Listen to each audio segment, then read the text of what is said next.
Hi Bloomies! So today pumunta nga kami ng anak ko dito sa Fashion Place Mall sa Murray, Utah.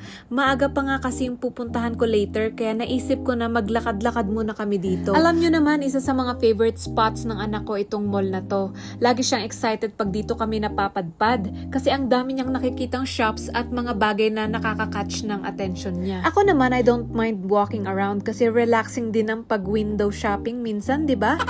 Nakakatuwa kasi kahit simpleng lakad-lakad lang, ang saya na. Yung anak ko aliw na aliw tumingin sa mga displays, tapos ako naman chill lang, enjoying the moment. Minsan hindi kailangan ng bonggang plans, basta magkasama. Sulit na yung araw.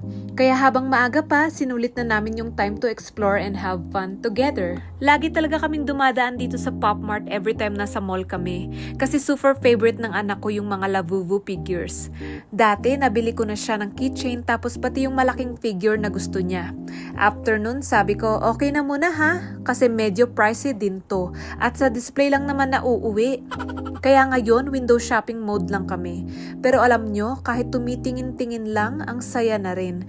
Nakaka-bonding moment na rin namin to mag-ina. Nakakatawa pa kasi habang nagra-round kami, ang dami niyang gusto ituro na parang, Mami, ito oh, ang cute.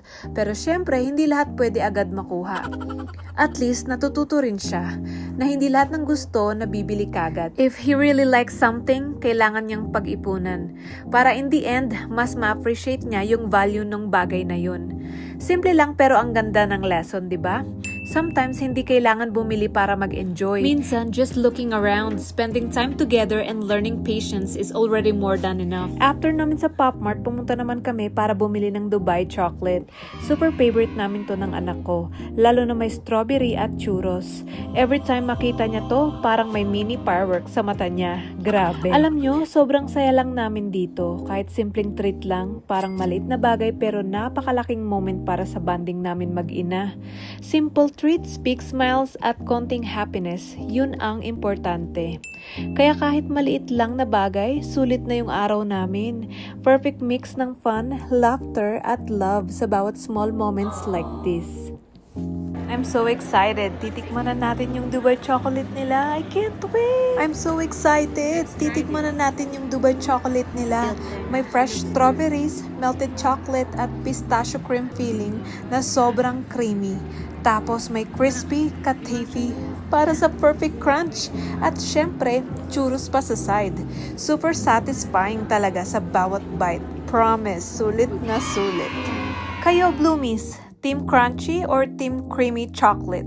Comment nyo dyan sa baba. Bumili din ako nitong Dubai chocolate shake. May vanilla ice cream, chocolate syrup, Dubai filling at yung crunchy katafi.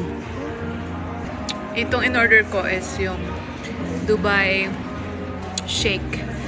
Hindi ko siya masyadong gusto. Mas gusto ko yung Dubai chocolate with strawberry. Pero honestly, hindi ko masyadong trip yung combination. Next time siguro yung strawberry flavor na lang ang bibilhin ko. Mas swak pa sa panlasa ko.